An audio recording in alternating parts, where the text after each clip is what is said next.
Minglawa, teenage no milestone project management နေပြီးတော့ pop-up papa Primavera ရဲ့ episode 7 အနေနဲ့ဒီ Primavera ကိုသုံးတဲ့အခါမှာအသုံးဝင်တဲ့ tips and trick လေးကိုကျွန်တော်အပိုင်း1အနေနဲ့ဒီနေ့စပြီးပြောအောင်မှာဖြစ်ပါတယ်ဒီအကြောင်းကိုပြောဖို့အတွက်ကျွန်တော် Primavera file ဒီဟာကိုလုပ်ထားပါတယ်အဲ့ဒါကိုကျွန်တော်ဖွင့်လိုက်ပါမယ်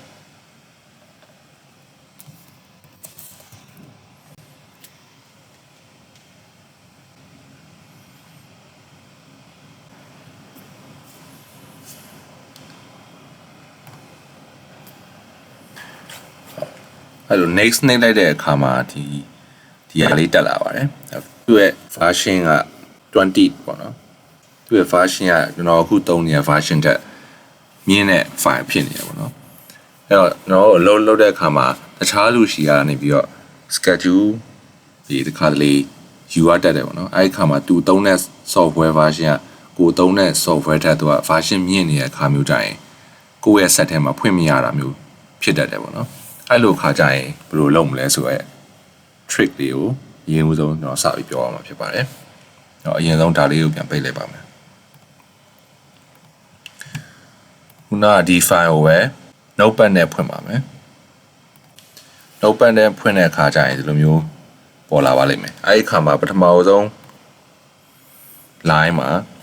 ဒီနံပါတ်လေး ERM HDR ရဲ့ပြီးနာ20ဆိုရဲဟာလေးကိုပြောင်းအောင်မှာဖြစ်ပါတယ်20ဆိုတာကခုန version နံပါတ်ပေါ့နော်အဲ့ဒီဟာကို set ထဲမှာရှိရ version နဲ့ကိုက်အောင်လို့ပြောင်းပြီးဖွင့်လို့ရပါတယ်ကို set ထဲမှာရှိရ version ကိုသိကျင်တယ်ဆိုရင်လည်း hub မှာ about Primavera Basics Professional ဟာကိုဝင်ကြည့်လို့ရပါတယ်အဲ့မှာဒီစက္ကွန်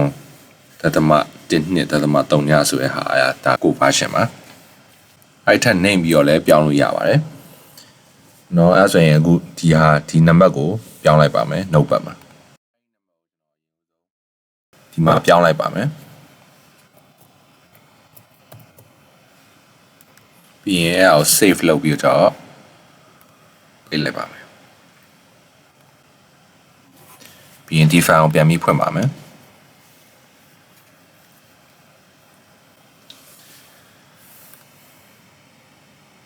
ဒီတစ်ခါမှရပါပြီเนาะခုနက version နံပါတ်ကိုပြောင်းထားပြီးသွားပြီမလို့ပါ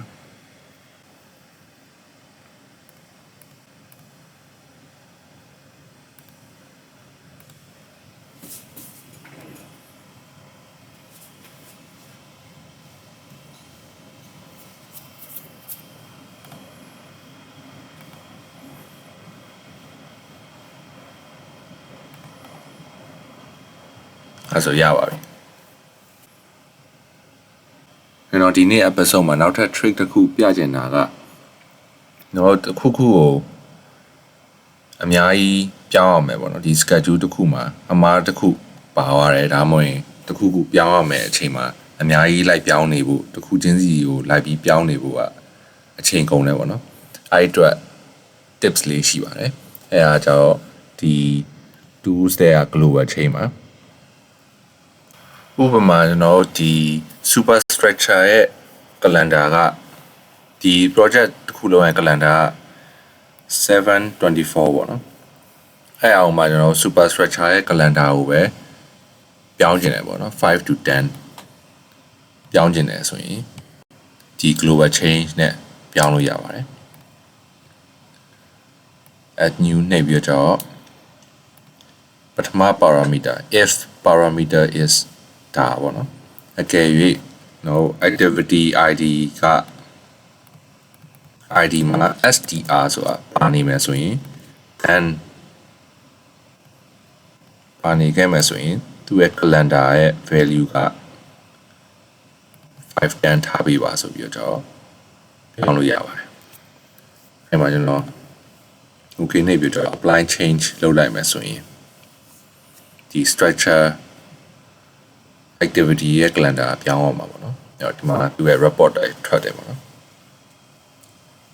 အဲ့တော့သူ့ရဲ့ O value က7/24အခု new value ကကျွန်တော် global change နဲ့ပြောင်းလိုက်တာ5/10ပေါ့နော် structure ကိုပဲရွေးပြီးတော့ပြောင်းလိုက်တာပေါ့တခြားအဲ့လိုမျိုးသုံးလို့ရတဲ့နေရာတွေအများကြီးရှိရပါတော့ဒီ global change နဲ့တစ်ခုချင်းစီလိုက်လို့ရတဲ့ဟာမျိုးတစ်ခုချင်းစီလိုက်လို့ဆရာမလိုဘဲနဲ့ကျွန်တော် global change သုံးပြီးတော့မြန်မြန်ဆန်ဆန်အလုပ်ပြီးနိုင်တဲ့ trick လေးတစ်ခုပေါ့နော်ဒါတော့ဒီနေ့အတွက်နောက်ထပ် trick တစ်ခုပေါ့နော်ဒီမှာဒီ global change မှာတခြားဟာတွေလည်းအဲ့လိုမျိုးအများကြီးပဲပြောင်းလို့ရတယ်ရှောက်ပြီးစမ်းကြည့်လို့ရအောင်နော် activity type တွေများ activity type တွေပြောင်းမလားသူရဲ့ duration ပြောင်းမလားအများကြီးပြောင်းလို့ရပါတယ် duration type တွေပြောင်းမလားနော်အခုက fixed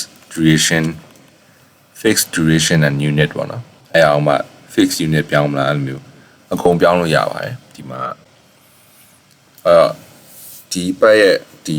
episode 7 tips and trick အပိုင်း1ကတော့ဒီအခုနဲ့ပဲလိုက်ပါမယ်နောက်ပတ်ကြရင်လည်းဘယ်လိုပေါ့ဆက်ပြီးပြောရမလဲဆိုတော့စောင့်ကြည့်ပေးကြပါဦး